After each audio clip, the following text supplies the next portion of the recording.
irmãos, antes de nós darmos início à nossa reunião, nós gostaríamos de pedir aos companheiros com aparelho celular o favor de desligar para que não haja nenhuma interferência durante os nossos estudos. E eu vou ler uma paginazinha do livro Busca e Acharás, psicografada por Chico Xavier, pelos espíritos Emmanuel e André Luiz. Essa daqui também é de Emmanuel. Lição 22, Degraus da Vida. Comparemos o mundo a grande instituto de ensino. Aceita a existência do planeta por estágio educativo de que necessitas, ainda mesmo quando te reconheças na condição de doente, sob regime de internação em algumas das enfermarias da escola.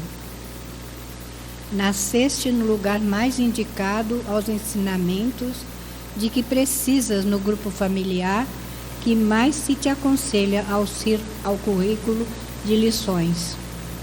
O corpo físico é a carteira de recursos a que te prendes para efeito de preparo e burilamento. A religião do teu clima doméstico é a classe de iniciação na espiritualidade maior, da qual podes seguir indefinidamente para diante no rumo dos mais elevados conhecimentos. Faze, pois, da ideia de Deus que já possuas o caminho da própria ascensão. Elege no trabalho a tua bênção de cada dia. Compreendamos que o bem é a execução da lei divina, a estabelecer a felicidade dos outros com a mesma justiça com que a estabelece para cada um de nós. E o mal é a tribulação que, porventura, estejamos impondo à existência do próximo. Dever é rotina de instrução. Disciplina é condição de êxito. Dificuldade é exercício de aperfeiçoamento. Conflito é aula de reequilíbrio. Tentação é repetência de testes nos quais já falimos em nos referindo às reencarnações passadas. Obstáculo é desafio para melhora de resistência. Solidão é pausa de reajuste. Menosprezo de pessoas queridas é convite ao aprendizado do amor genuíno. Contratempos se definem por avisos salutares no serviço a fazer. A não ser para auxiliar desinteressadamente, não procures tanto saber o que sucede no curso dos colegas e dos vizinhos, porque de volta ao lar maior responderás essencialmente por ti. À vista disso, não ouvides que ninguém se eleva sem elevar-se na vida pelos degraus da lei de elevação. Graças a Deus. E eis-nos aqui, Senhor, nos apresentando para a tarefa. Ajuda-nos, Senhor, a compreendermos tudo aquilo que Tu nos ensinastes e continua nos ensinando, através de todas as biografias que a doutrina espírita nos oferece, do aprendizado com as lições que aqueles que não souberam valorizar nos trazem para que nós não cometamos os mesmos erros. Que a vossa bondade e a vossa misericórdia nos auxiliem neste processo para que, através da compreensão, possamos exemplificar tudo aquilo que nos é necessário. E que no dia de hoje, Senhor, Tu possas abençoar a nossa Ana Virgínia, que nos trará o estudo do Teu Evangelho. Abençoa também a nossa Francisca, que nos trará o estudo do Fonte Viva. E, enfim, Senhor, abençoa todos nós que aqui estamos, para que possamos beber nesta fonte que emana do Teu coração, hoje, agora e sempre, graças a Deus. E em Teu nome, Senhor, em nome de nossa Mãe Santíssima, em nome de toda a direção espiritual da Casa do Caminho, mas, acima de tudo e sempre, em nome de Deus, nosso Pai, que, encerrando essa prece, possamos dar início ao estudo do Teu Evangelho na tarde de hoje. Que assim seja, graças a Deus.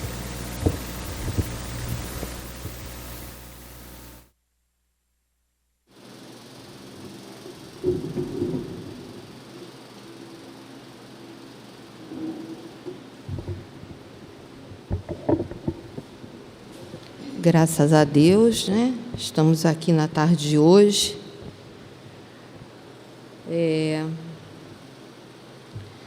Antes de mais nada, agradecidos, né, por aqui termos chegado, por toda a proteção, toda a luz, todo o esforço do plano espiritual em nos resguardar mediante a todo esse compromisso que a gente tem perante a doutrina espírita. Tanto o compromisso da gente quanto estarmos aqui atrás da mesa falando, quanto o de vocês estarem aí ouvindo a gente. E chegamos a um denominador comum, que é o estudo da doutrina espírita de um modo geral. Então, muito agradecido nós estamos. Mais uma vez,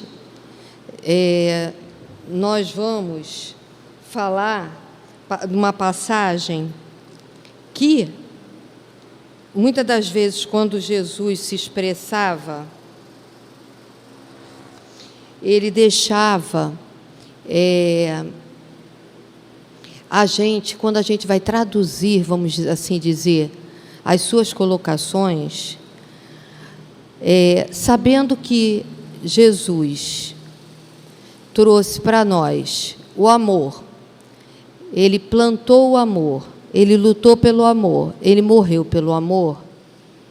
Então, a gente se choca mediante algumas colocações que estão escritas no Evangelho e que a gente possa levar, assim, ao pé da letra, vamos assim dizer.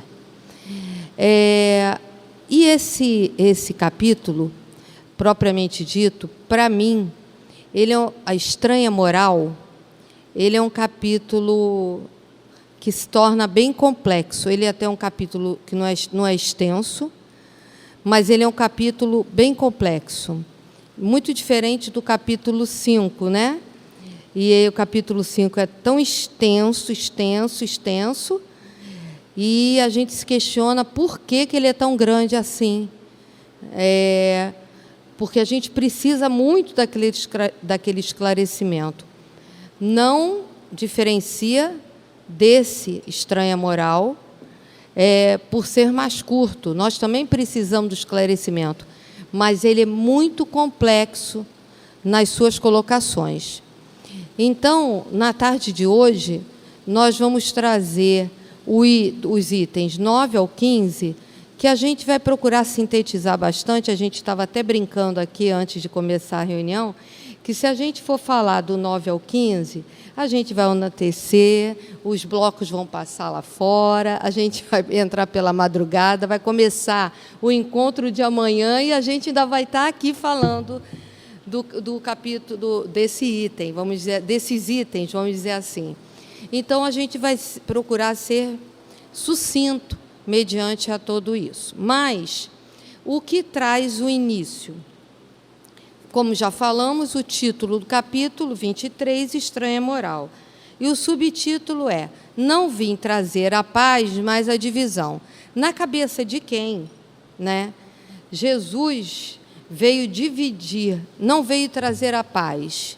Quer dizer, aí você imagina, veio trazer a discórdia, veio trazer a discussão, veio trazer a antipatia entre as pessoas, ou não só entre as pessoas de uma mesma família, mas de qualquer meio de convivência nosso.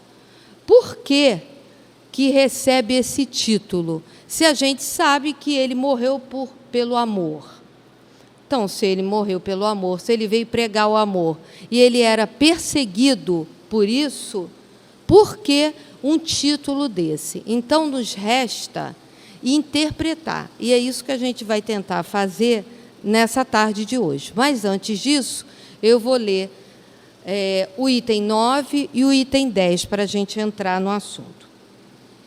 Não penseis que vim trazer a paz à terra, não vim trazer a paz, mas a espada, porque vim separar o homem de seu pai, a filha de sua mãe, a nora da sogra, e o homem terá por inimigos aqueles da sua casa. É o Evangelho de Mateus. No item 10, ele fala: eu vim para lançar o fogo na terra, e que quero eu, senão que ele se acenda? Devo ser batizado num batismo, e quanto me sinto desejoso que isso aconteça. Julgais que vim trazer a paz à terra? Não, eu vos asseguro, mas a separação. Porque de hoje em diante, se houver 5 pessoas em uma casa, elas estarão divididas umas contra as outras, 3 contra 2 e 2 contra 3.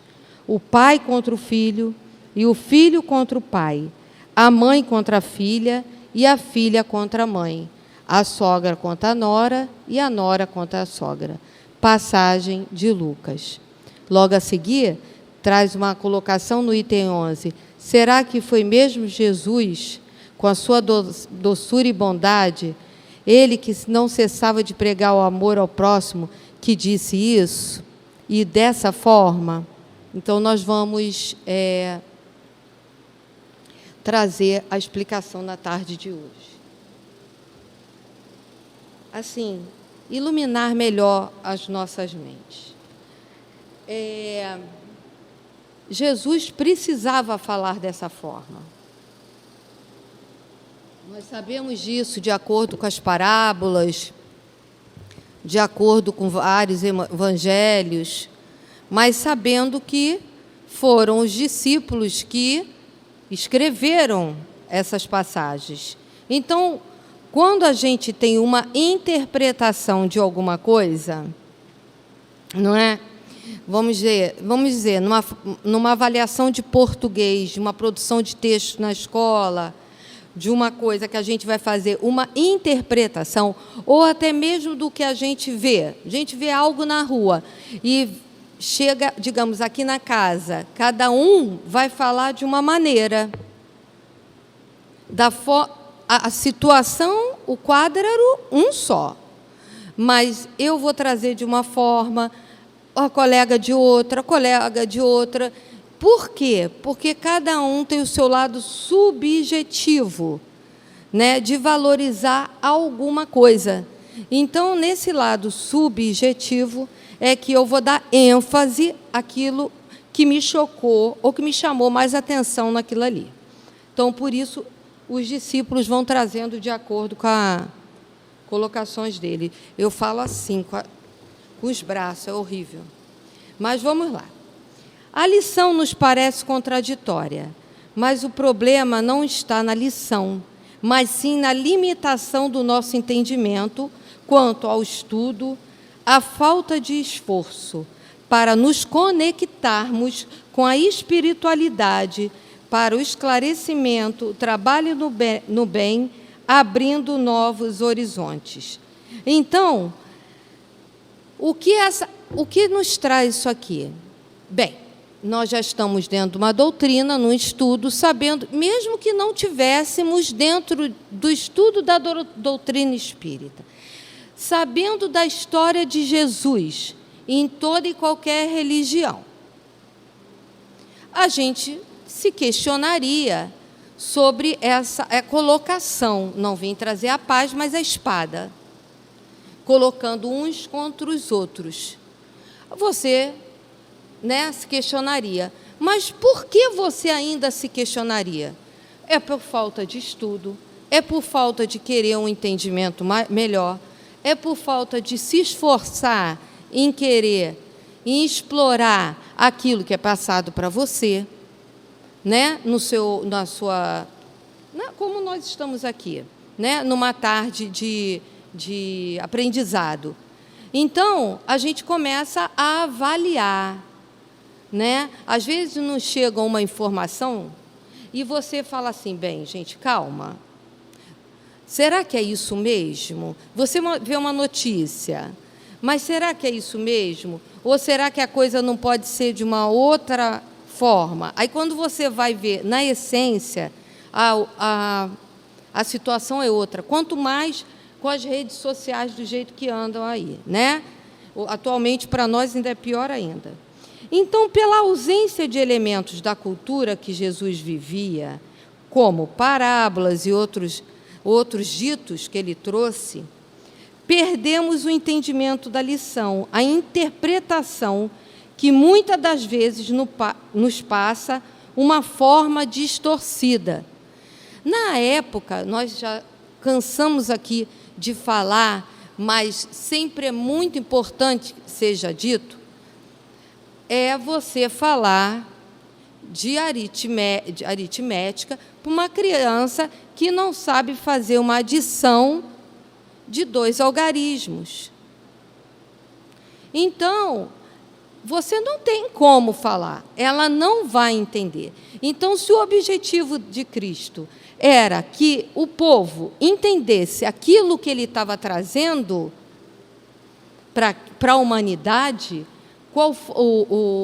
a missão dele como Cristo, como é que ele ia falar de uma maneira mais, como é que eu vou dizer, mais difícil, vamos dizer assim, do que uma maneira mais fácil deles alcançarem o entendimento. Então, seria muito,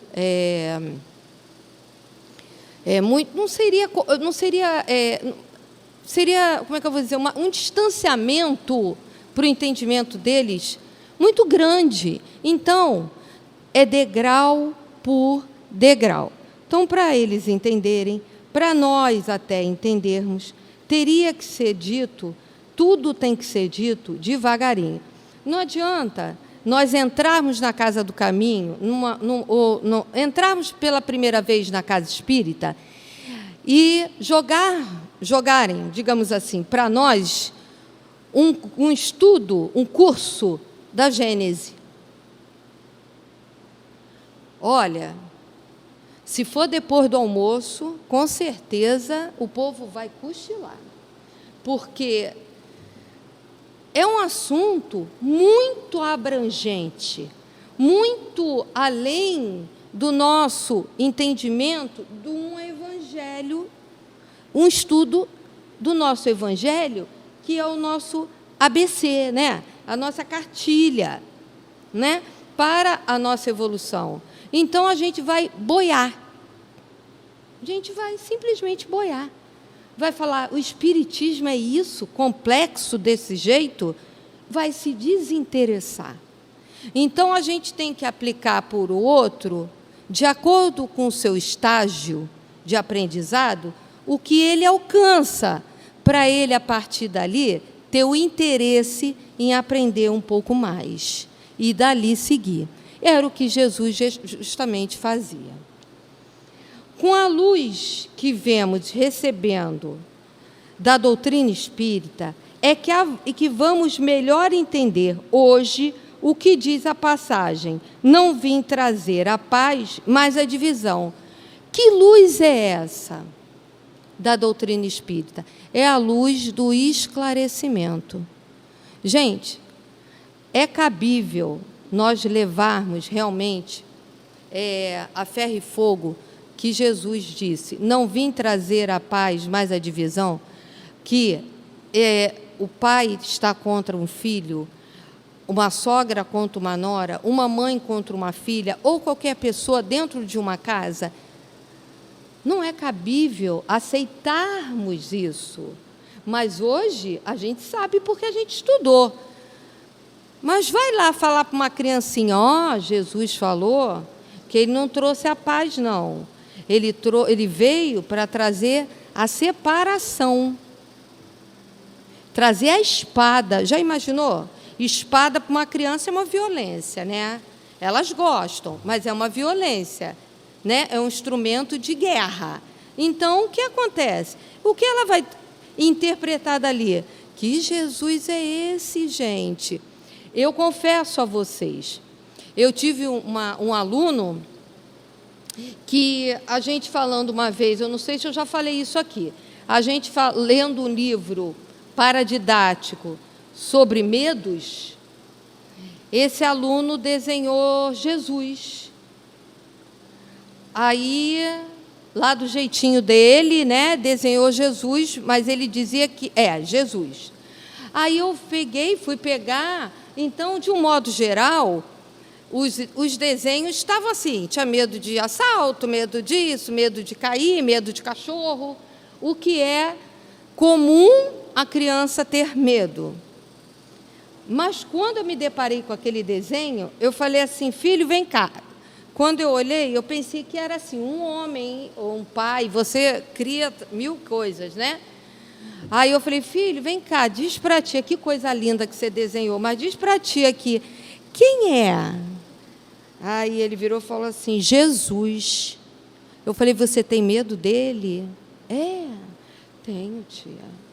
Porque a gente tem que ter temor a ele.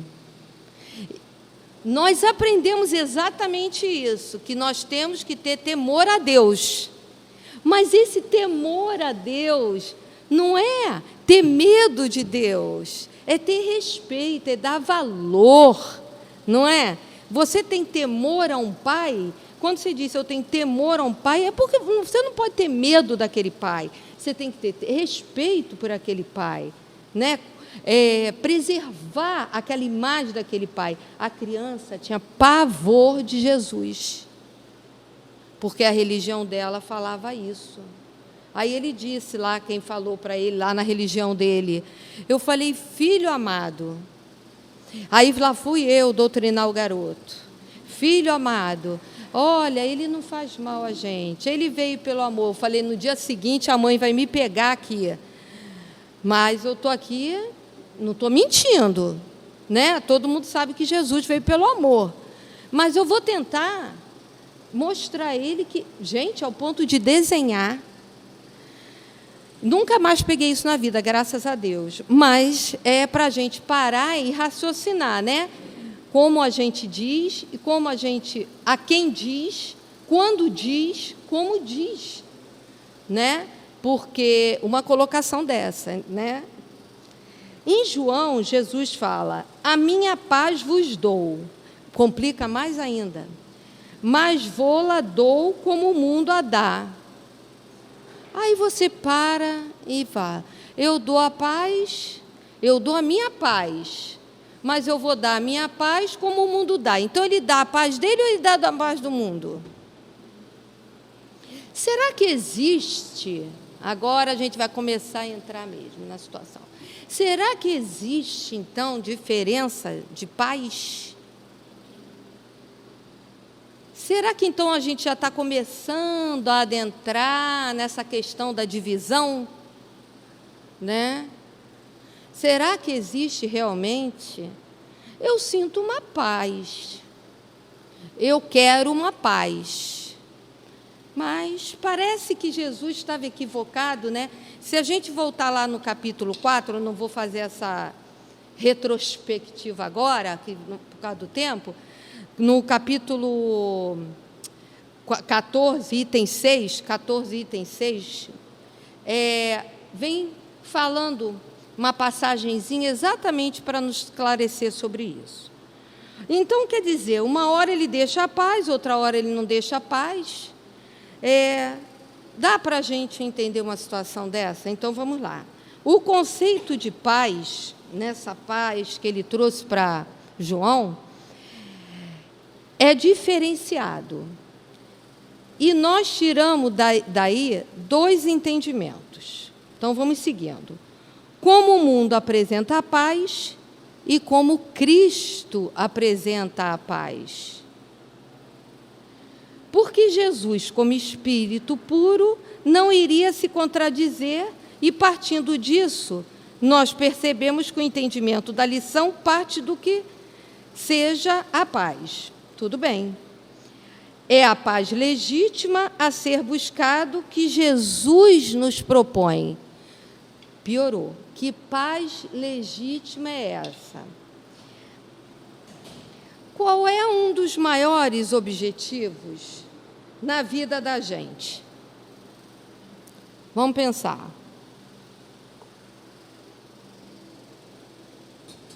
Chega o ano novo, né? Estamos lá no ano novo, no aniversário. Aí é perguntado para a gente assim: qual é o seu objetivo para o próximo ano? Aí a maioria fala assim, eu estou falando maioria porque eu presencio isso, tá? Cada um está com os seus. A paz, a saúde. A paz, a saúde. Tá, então o maior objetivo nosso aqui, vamos deixar a saúde de cantinho, é a paz. Então o maior objetivo nosso é a paz. Tá, que paz? Aí você fala paz como se você falasse, paz. Mas que paz? Aí alguém coloca até uma outra coisa, você até se surpreende, porque você já está até acostumado, não fazendo nenhum merchandise, você chega em algum lugar, você quer beber o quê? Coca-Cola. Aquilo já sai assim, quer comer o quê? Pizza. Aquilo já sai assim. Então, você fala a paz. Gente, mas a paz, se ela fosse tão fácil, esse item, esse subtítulo, não levava do item 9 ao item 15.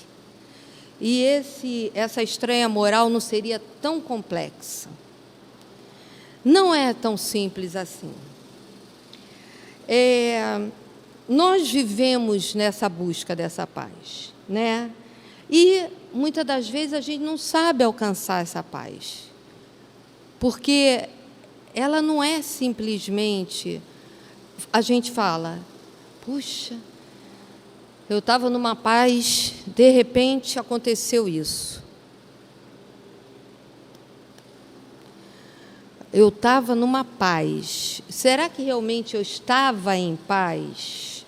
E aconteceu aquilo e aquilo tirou a minha paz? E que paz é essa? Então, vamos lá. Nós já vimos que temos duas. Então, vamos falar sobre a paz do mundo. Ela nos propõe maneira como alcançar, né? O mundo nos propõe a maneira como alcançar.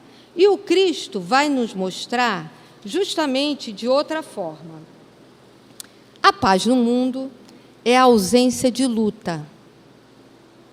A família vai bem, a saúde vai legal, a gente viajou, foi ótimo, maravilhoso. Financeiramente, eu estou jóia, está tudo bem. Eu estou em paz. Estou tranquilo, estou bem, estou de boa, como o pessoal fala. Estou de boa. E essa é a paz do mundo. E a paz do Cristo? Ela não está pautada naquilo que está ao meu redor, ao meu externo. Eu fico em paz quando fulano está em paz. Eu fico em paz quando meu salário cai na conta. Ana Virgínia, que é isso? Você não fica em paz quando seu salário cai na conta? Calma, essa é a minha paz do mundo. Essa é a paz que o mundo me dá. Mas e a que o Cristo vai me dar? Então, estudando a vida de Cristo, vemos que não está de acordo com a do mundo. Foi uma vida marcada por lutas, desafios e perseguido. Aí eu pergunto, e Cristo não tinha paz? Ele era a paz. A paz dele é através da luta, do desafio, das conquistas, do que nos incomoda. O maior professor da gente, para que a gente alcance essa paz que Cristo quer, que a paz dele é o nosso inimigo. Espera aí. Vamos interpretar isso aí. Por que o nosso inimigo? Se todo mundo fosse amigo, a gente vivia numa zona de conforto, a gente não lutaria por mais nada, a gente estava numa boa. Mas o nosso inimigo, ele nos cutuca, ele nos incomoda. Aí a gente vai e fica assim, contraria, chateia, aborrece. Estou sossegado, vem ele. Quando eu falo inimigo, gente, eu não falo nem numa coisa que seja um ser assim, não. Alguém que nos incomode. Vamos lá. Como a gente também incomoda alguém, né? Então, aí a gente fica, mas para eu achar meu equilíbrio de volta, eu tenho que lutar. Achar esse equilíbrio que eu conquisto de volta com essa luta é a minha paz de Cristo. É a paz que o Cristo traz para a gente. Então, quando ele também falou sobre a paz dentro de casa, né? Ele não trouxe a paz, trouxe a divisão. Por quê? Porque ninguém pensa igual dentro de uma casa. Uma família é justamente para nós nos acertarmos. Ninguém pensa igual. Pode pensar parecido, mas igual, não. E é isso aí que ele quer. Por quê? Porque A pensa de um jeito, B pensa de outro, C de outro. Aí começa. Aquilo ali é uma família. Você tem que ter uma união. Senão, cada um vai para um lado. O objetivo da família, a primeira célula, é a união. É aquele conjunto de espíritos que estão ali, entrelaçados, trazendo cada um a sua história espiritual. Muitas vezes, uns inimigos até do outro. Muito bem. Aí o que eu faço? Eu jogo para cima um filho, abandono, como muita gente fala, eu largo de mão, porque a minha filosofia é essa, a dele é completamente diferente, mas é justamente aí que é o trabalho que Jesus quer que a gente faça, como ele fez com a humanidade, como ele fez com os que perseguiram ele, para chegarmos à paz. Não é a paz do outro, não é a paz, não é a confusão que o outro vai trazer para mim, que vai me fazer desestabilizar ao ponto de eu não voltar a um eixo, a um prumo. Senão, gente, nós não vamos termos essa paz de Cristo nunca. E pior, nós vamos colocar a culpa no outro. Não, a culpa é nossa. Porque, mesmo eu discordando do outro, eu posso discordar do outro, o outro discordar de mim, mas eu tenho que entender, tentar pelo menos entender que o ponto de vista, o estágio evolutivo de cada um está no momento, está num ponto. Eu tenho que aprender. E eu só aprendo, eu só consigo estudando. Se eu não fizer isso, gente, eu não consigo. Se eu não pegar um livro para estudar, ouvir alguma coisa, um estudo, ou um encontro, uma palestra, alguma coisa, um colega falando alguma coisa, uma leitura, você não consegue entender. Você acha que a culpa da tua falta de paz é sempre do outro. Aí você se desestabiliza totalmente, você se irrita. Aí imagina se Jesus se desestabilizasse, se ele se irritasse, lógico, não vou dizer que ele ficava sorrindo o tempo todo, ele chorou. E não chorou uma vez só. Então, por quê? Porque ele sabia que aquele não estava indo no caminho do bem. Então, era um choro de lamentação. Não era um choro de raiva. Então, essa paz de Cristo é a paz que nós temos que ter. E ainda é possível encontrar essa paz? Sim. Através da maneira interior de como lidamos com as circunstâncias exteriores. Gente, eu nunca vi, tantos consultórios de psiquiatria, de psicólogos, terapeutas, cheios da maneira que estão. E muitas pessoas estão ali em busca dessa paz aí. Porque se irritam, se contradizem com aquele que está dentro de casa. Porque o problema, na maior parte das vezes, não é um outro distante, é aquele que está ali do nosso lado que você vai desabafar. Que está te incomodando, vamos dizer assim. Então, gente, é muito sério isso. Isso é muito sério.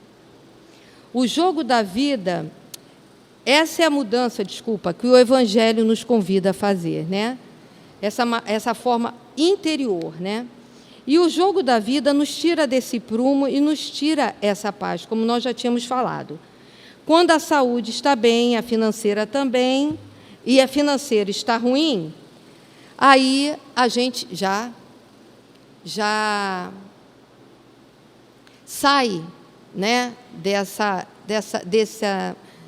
vamos dizer assim, essa linha, horizontal certinha que a gente faz na nossa vida.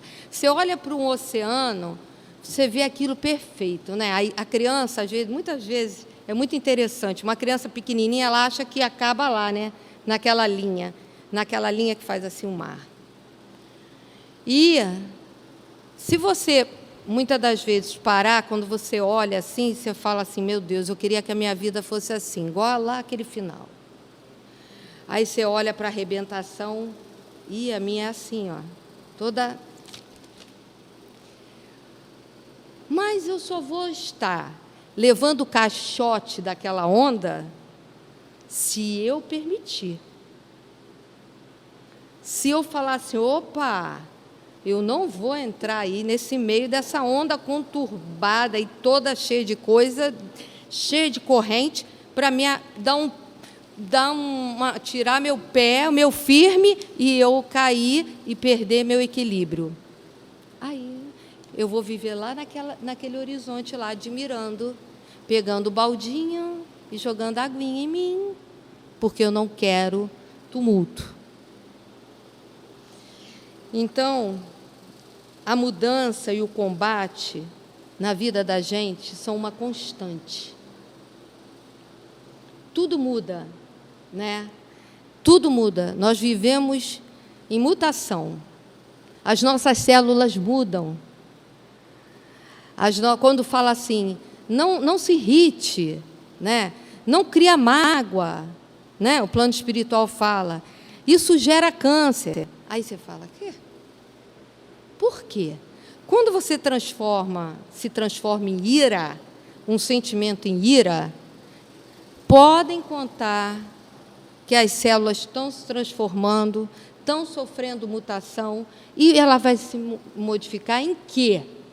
Você não sabe. Da mesma maneira que você alcança a paz. Elas também podem se modificar e trazer para si a cura. Já ouviram falar? Eu costumo dizer, porque eu já presenciei coisas na minha vida dessa forma. A alegria cura. A alegria cura, gente. Por quê? E não precisa grandes coisas. Você não precisa fazer viagens maravilhosas. Ah, vou me hospedar não sei aonde, vou para o país tal, porque você vai para o país tal e o problema vai com você também. Você pode pegar um avião, estar 10 horas dentro dele, que o problema vai com você também. Não, gente. Basta você experimenta andar numa areia de praia. Quer me trazer felicidade? Além de muita coisa na vida, ou melhor, trazer não. Eu crio a minha felicidade, não é isso? Quer que eu me sentir feliz? É andar na areia da praia. Ai, gente, vendo aquelas gaivotas para lá e para cá, aquele mar batendo, tudo ali é Deus. Tudo ali é criação de Deus. Eu não preciso estar longe para estar feliz. Basta aquilo ali. Aquilo ali, para mim, já é a minha paz. O grande embate para achar a paz é a maneira interior e como lidamos com as circunstâncias e com as pessoas. A luta interior é constante, porque não temos o domínio de tudo. Uma vez o Dr. Herman falou assim: filha, o tempo é de Deus, não é nosso. Isso aí vocês já devem ter ouvido muito tempo, né? Mas aí eu ouvi num momento da minha vida crucial.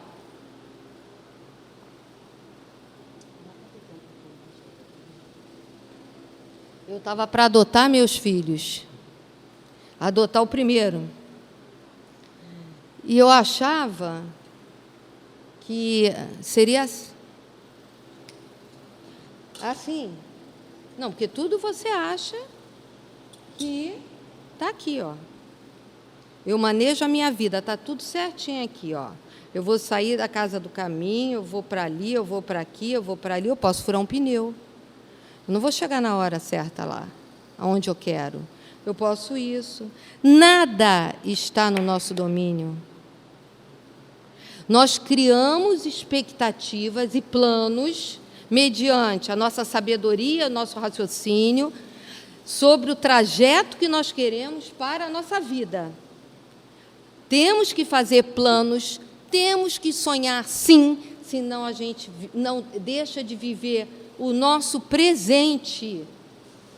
A gente fica no passado por causa de algumas histórias difíceis, a gente fica, vai lá para o futuro, que não sabe o que vai acontecer ainda, e a gente esquece do nosso presente. Então, isso aqui, o mundo, o tempo aqui não está na mão de Deus. Não adianta. Então, o tempo é dele. A ansiedade é muito grande? Demais. Mas só dá para viver através do remédio para se tratar dela? Não. A gente tem que estudar mesmo para tentar entender como driblar também isso. Porque é uma doença, é o mal do século, porque o mundo está super, hiper acelerado, trazendo notícias muito difíceis para nós, bombardeiam a gente de notícias difíceis, e aqui para nós, o mundo é muito constituído de coisas belíssimas, só que o mal, ele é sutil, e o bem, ele é tímido demais. Então, para a gente conseguir ultrapassar essa barreira, precisa disso aqui que Jesus teve. Muita luta, muito esforço. Eu não aceito, eu não quero isso para mim. Eu quero que seja melhor. Eu quero viver melhor. Então, eu vou procurar como eu posso me modificar para ser melhor. Mesmo que aquelas flechas estejam me alcançando o exterior, mas eu não quero, eu vou fazer aqui uma barreira. E eu consigo. Eu consigo. calma, vamos lá. E a proposta de Jesus é uma paz de combate e embate, não exterior, mas com nós mesmos, através de um processo de transformação, como eu falei, daqui de dentro, no nosso íntimo, sem abrir mão da serenidade e do equilíbrio. Porque as circunstâncias e os outros são nossos, como eu falei logo no início, são nossos professores.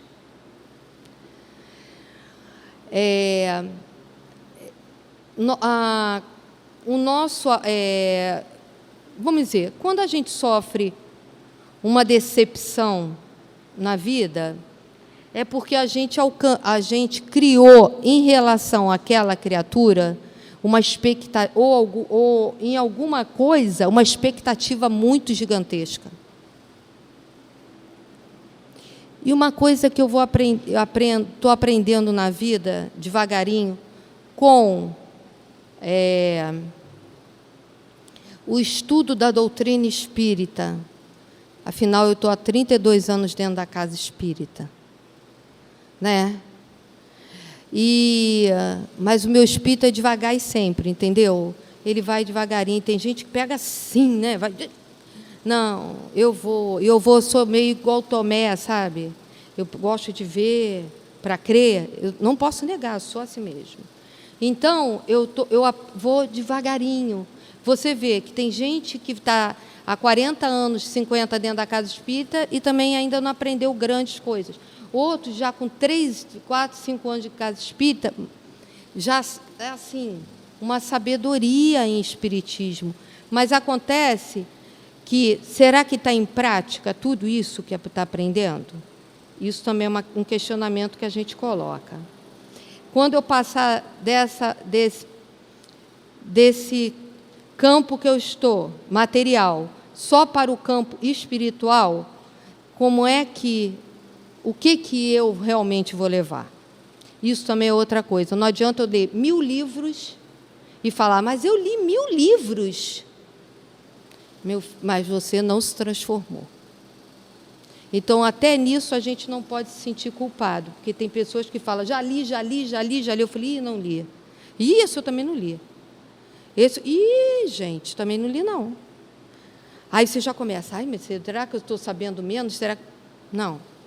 Isso aqui, o que está aqui dentro de mim, com um pouquinho que eu estou aprendendo, com um pouquinho que eu estou recebendo e retendo, que é o importante, é o que eu vou prestar contas lá em cima. Não quer dizer que eu vou estacionar. Não, eu tenho que seguir. Mas exercendo e trabalhando em cima desse aprendizado.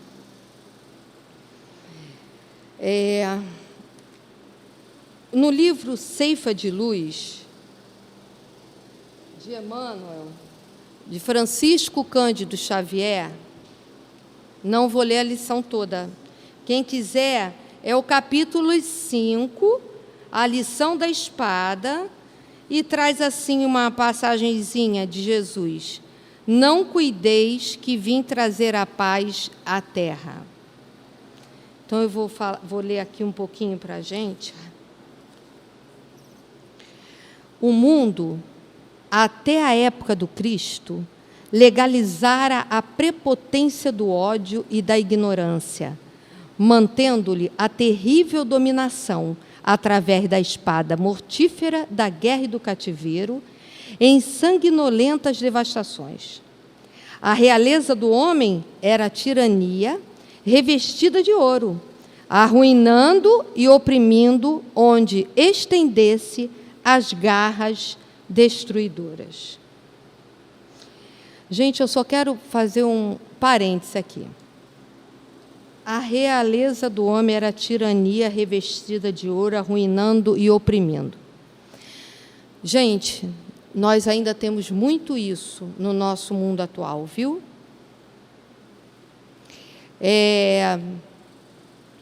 Tem um dito que diz, não avalie o ser pela sua aparência, né?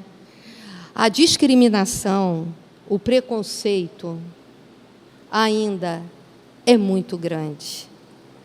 Então, às vezes, as pessoas são muito bem vistas em locais assim, vamos lá, num shopping, numa coisa assim, porque se vestem muito bem, estão lá em cima de um salto maravilhoso, uma roupa super maravilhosa.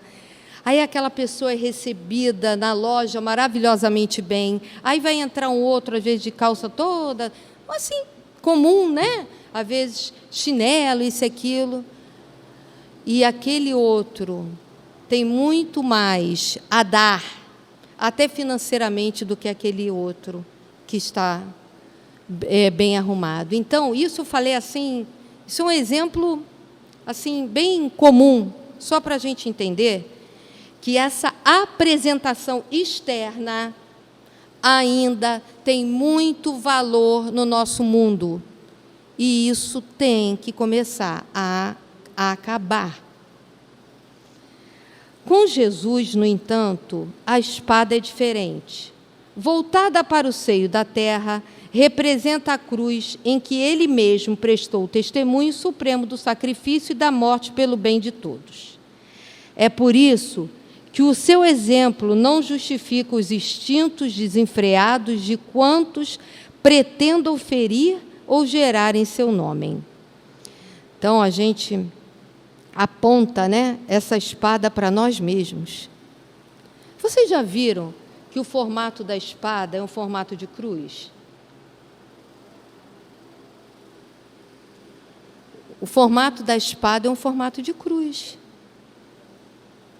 Vamos pensar. A disciplina e a humildade, o amor e a renúncia marcam-lhe as atitudes em todos os passos da senda. Flagelado e esquecido, entre o escárnio e a calúnia, o perdão espontâneo flui-lhe, incessante da alma, para somente retribuir bênção por maldição, luz por treva, bem por mal. Assim, se recebeste a espada simbólica que o Mestre nos trouxe à vida, lembra-te de que a batalha instituída pela lição do Senhor permanece viva e rija, quer dizer, forte dentro de nós, a fim de que, ensarrilhando, enredando sobre o pretérito a espada de nossa antiga insensatez, venhamos a convertê-la na cruz redentora, em que combateremos os inimigos de nossa paz, ocultos em nosso próprio eu, em forma de orgulho e intemperança, egoísmo e animalidade, consumindo-os ao preço de nossa própria consagração à felicidade dos outros, única estrada suscetível de conduzir-nos ao império definitivo da grande luz. Essa é a espada, essa é a divisão. Então, Emmanuel traz aqui, Chico traz para nós, que o cristão, ele luta, mas ele tem que lutar com outras armas, né? O homem, quando pensa em guerrear, ele pensa em guerrear com essas armas mais poderosas que existem. Cada vez eles estudam mais para criarem essas bombas, esses negócios. Agora tem um negócio que é nuclear também, é um submarino que fica lá, um troço assim, gente, que é assim, não dá para imaginar, aquilo ali destrói tudo e mais alguma coisa. E o que é lamentável é que Deus dá àquele homem que cria isso a oportunidade, a chance de ter uma mente, né, favorável ao intelecto para criar, mas não mal, gente. Imagina se ele criasse a cura de muitas doenças. Aí ele vai, cria aquilo ali. A infelicidade de um mundo inteiro. Olha o comprometimento dessa criatura. Então, as nossas armas são o amor, a renúncia, o sacrifício e a humildade. Uma delas, né? São as nossas armas. É com que a gente vai alcançar essa paz interior que a gente tanto busca e que não vai deixar os que estão dentro, estão conosco, tirar aquilo que eu digo que vai tirar, que é minha paz. Não, ele tem a visão dele, eu tenho a minha.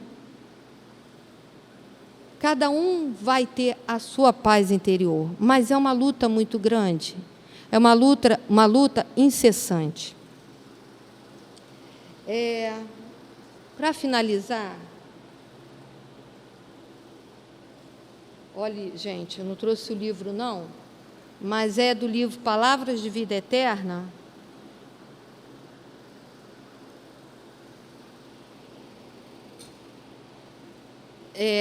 Leitura 148, No Bom Combate.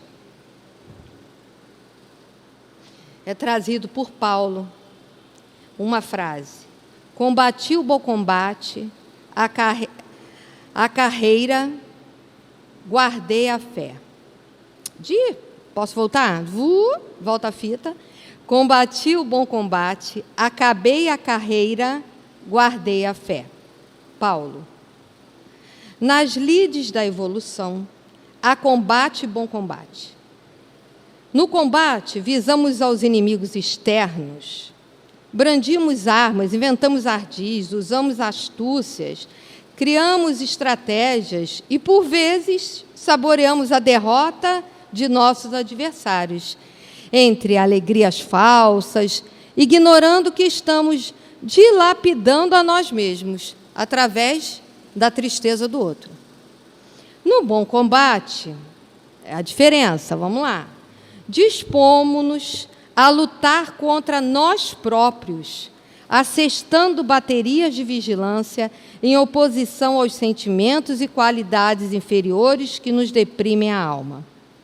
O combate chumba-nos o chão à crosta da terra, em aflitivos processos de reajuste na lei de causa e efeito.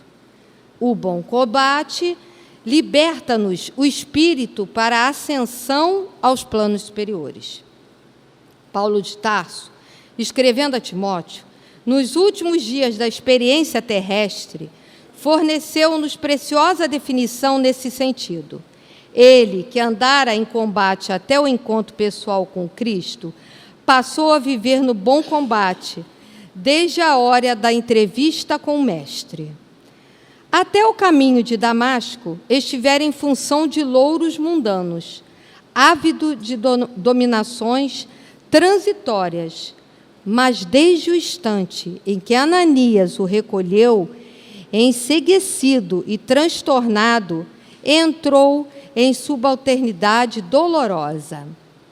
Incompreendido, desprezado, apedrejado, perseguido, encarcerado várias vezes, abatido e doente, jamais deixou de servir a causa do bem, que abraçara com Jesus, olvidando males e achaques, constrangimentos e insultos. Ao término, porém, da carreira de semeador da verdade, o ex-conselheiro do Sinédrio, aparentemente arrasado e vencido, saiu da terra na condição de verdadeiro triunfador. O que nós queremos para nós? O combate ou o bom combate? Nós vivemos, para finalizar, eu acho que no nosso dia a dia, em constante conflitos, em vencermos e lutarmos com um bom combate, né?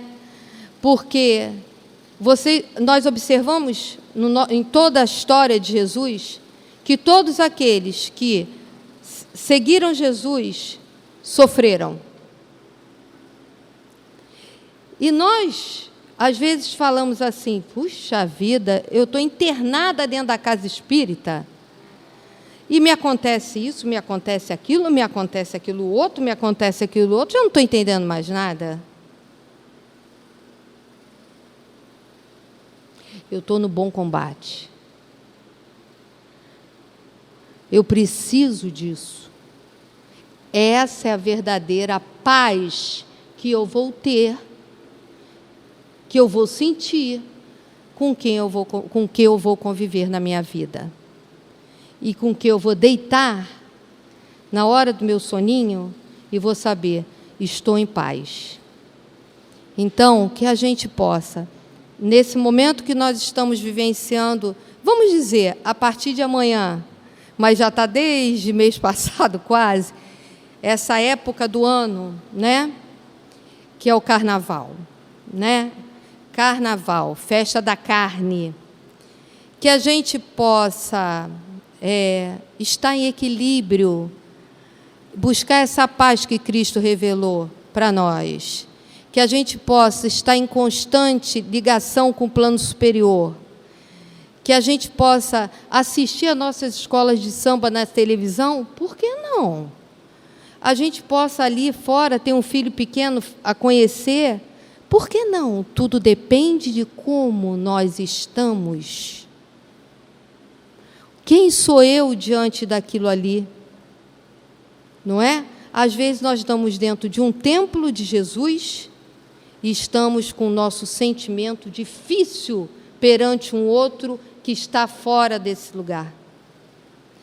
Então, que eu esteja tranquilo e perante a tudo que eu esteja vendo, fazendo e sentindo. Graças a Deus. Graças a Deus. Vamos agora fazer a leitura do livro Fonte Viva, lição 99. Persiste e segue. Portanto, tornai a levantar as mãos cansadas e os joelhos desconjuntados. Paulo está nas cartas aos Hebreus, capítulo 12, versículo 12. O lavrador desatento quase sempre escuta as sugestões do cansaço. Interrompe o serviço em razão da tempestade, e a inundação lhe rouba a obra começada e lhe aniquila a coragem que começa. Descansa em virtude dos calos que a enxada lhe ofereceu, e os vermes se incumbem de anular-lhe o serviço. Levanta as mãos no princípio, mas não sabe tornar a levantá-las. Na continuidade da tarefa, e perde a colheita.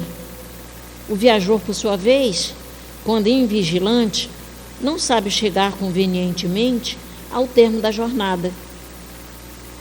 Queixa-se da canícula, do calor, e adormece na penumbra de ilusórios abrigos, onde inesperados perigos o surpreendem. De outras vezes, salienta a importância dos pés ensanguentados e deita-se às margens da senda, transformando-se em mendigo comum. Usa os joelhos sadios, não se dispondo, todavia, a mobilizá-los quando desconjuntados e feridos, e perde a alegria de alcançar a meta na ocasião prevista. Assim acontece conosco na jornada espiritual. A luta é o meio, o aprimoramento é o fim. A desilusão amarga, a dificuldade complica, a ingratidão dói, a maldade fere. Todavia, se abandonarmos o campo do coração por não sabermos levantar as mãos, de novo, no esforço persistente, os vermes do desânimo proliferarão rapidamente no centro de nossas mais caras esperanças, E se não quisermos marchar de joelhos desconjuntados, é possível sejamos retidos pela sombra de falsos refúgios durante séculos consecutivos.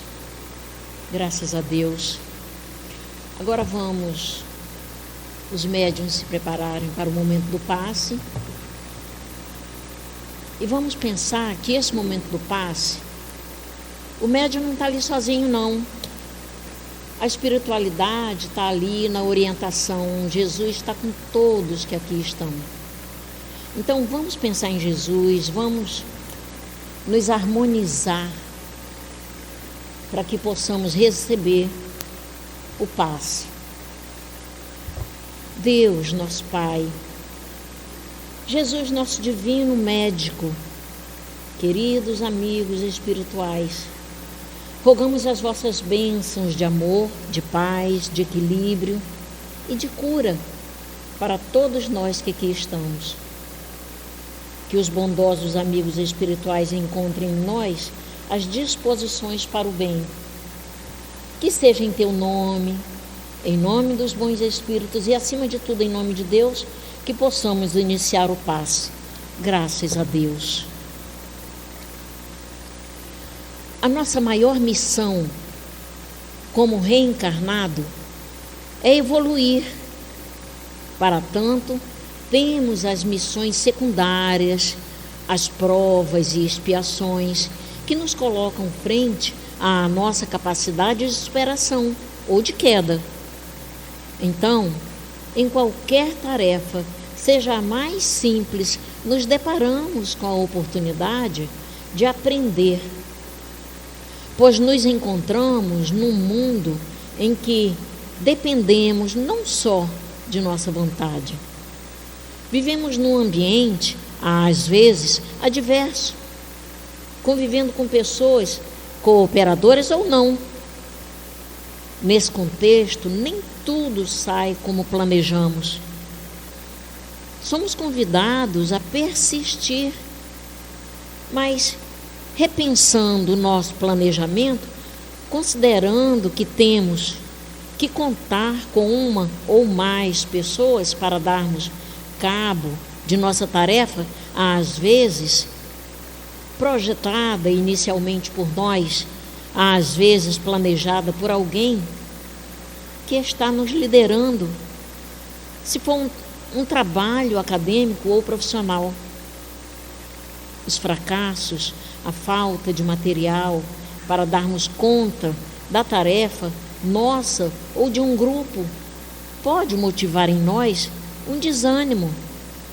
Porém, diz Emmanuel nessa mensagem, ora refletida, se abandonarmos o campo do coração por não sabermos levantar as mãos, de novo, no esforço persistente, os vermes do desânimo proliferarão. Devemos ter em mente que nunca estamos a sós com os nossos problemas. Se estamos com a incumbência de executar um projeto, o mais simples que seja, busquemos as soluções quando os problemas surgirem. E tenhamos em mente que quem busca sempre acha. Pois como Cristo nos ensinou, pedi e se vos dará, buscai e achareis, batei à porta e se vos abrirá. Porquanto quem pede recebe, e quem procura acha, e aquele que bate à porta, abrir-se-vos-á. Que sejamos persistentes e sigamos esperançosos em dias melhores. Respondemos aos chamados. O chamado da casa espírita não é da casa espírita. O chamado é de Jesus. Se estamos predispostos a acolher um chamado de Jesus, então vamos,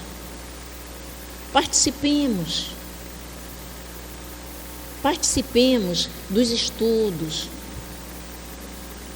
participemos dos encontros, participemos de tudo que está aí ao nosso alcance, para que possamos crescer.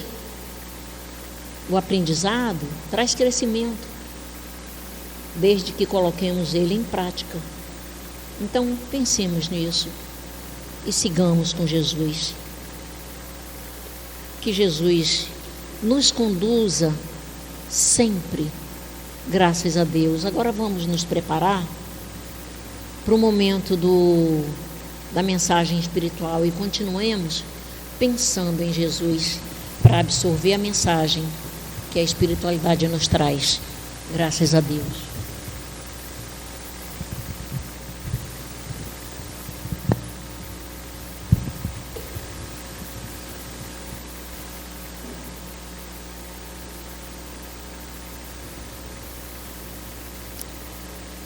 Diante desses momentos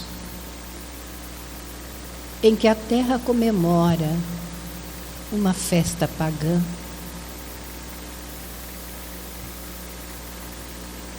estejamos atentos a tudo aquilo que nos rodeia. Estejamos vigilantes para que nenhum pensamento negativo nos alcance e nós sermos presos desses espíritos que tumultuam o planeta nesse momento, através da própria vibração dos nossos irmãos, que ainda se comprazem com essa festa momesca.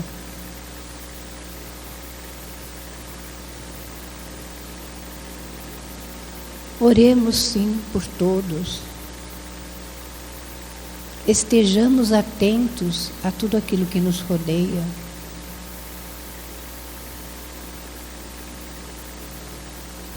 Pensemos no bem.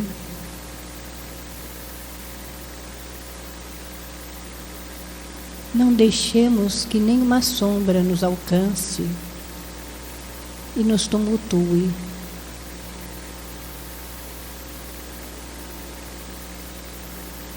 E vamos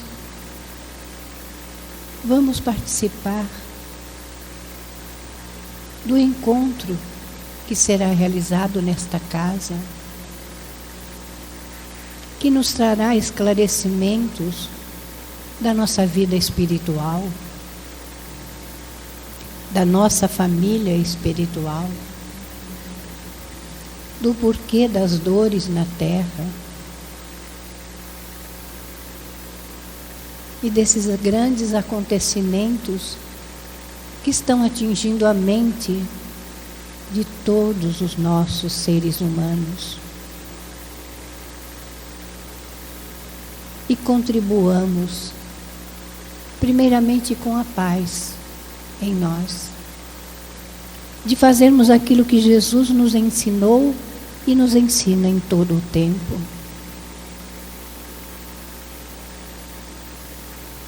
Observemos os nossos jovens, observemos as nossas crianças e levemos a eles todo esse ensinamento que aqui recebemos. Porque todos nós estamos em caminho para nos libertarmos de velhos atavismos, de velhos hábitos, para que possamos adquirir as virtudes que nos são necessárias. Vamos contagiar com o bem. Vamos levar a esperança àqueles que estão ao nosso entorno. E estejamos atentos, em oração constante.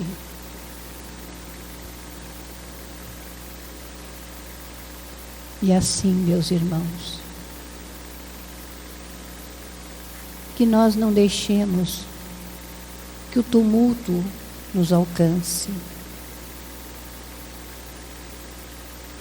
mas estejamos em paz com a nossa consciência de procurarmos fazer aquilo que nos compete na nossa caminhada evolutiva. E que Deus abençoe a cada um ao retorno dos seus lares. E que cada um leve essa paz e distribua com todos aqueles com quem convivem. Este é o desejo de todos nós do plano espiritual. Graças a Deus.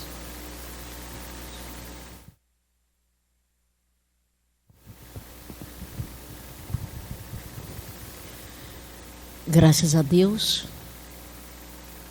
Graças a Ti, Senhor Jesus.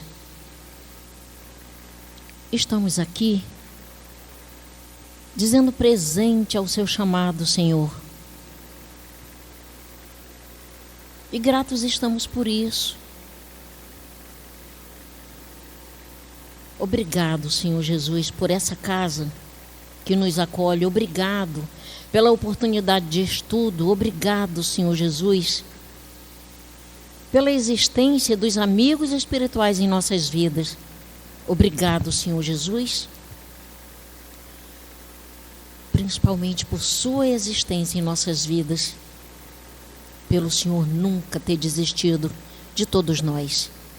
Obrigado, Senhor Jesus. Fortaleça a nossa fé, fortaleça a nossa vontade no caminho do bem, nos estudos, no trabalho da casa espírita. Fortaleça-nos, Senhor Jesus, sempre com a sua luz, com o seu amor e com a sua paz. Obrigado por tudo. E ajude-nos a chegar em nossas casas na vossa santa paz. E obrigado porque nós viemos também na vossa santa paz. Em seu nome, Senhor Jesus, em nome dos amigos espirituais que aqui estão, e principalmente em nome de Deus, nosso Pai, pedimos permissão para encerrar a nossa reunião nessa tarde de hoje. Que assim seja, graças a Deus.